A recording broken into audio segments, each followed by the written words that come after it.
You ever get handed a long PDF and you need one specific piece of information, but you're stuck scrolling and doing Ctrl+F, hoping the exact words show up?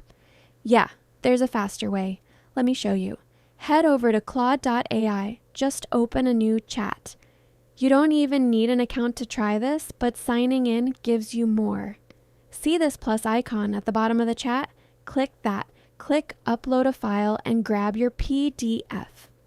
I'm using this sample service agreement, 10 sections, pretty dense. You can see it loaded right there. That's your confirmation it's in. Now here's the key part. Don't just say summarize this.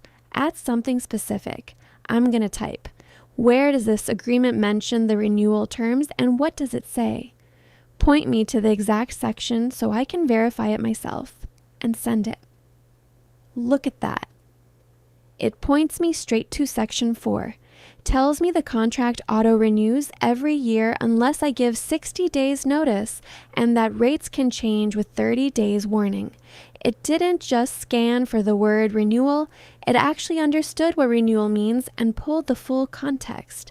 And I can go verify it myself right in the PDF, section 4, exactly where it said.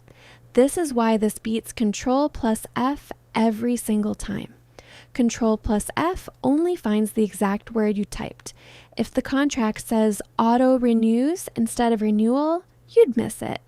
AI understands the meaning, so you find what you're actually looking for, not just the keyword. Super useful for contracts, reports, research papers, any long doc where you need to find something fast. Try it with any PDF you've got sitting around. Drop a specific question and let it do the digging.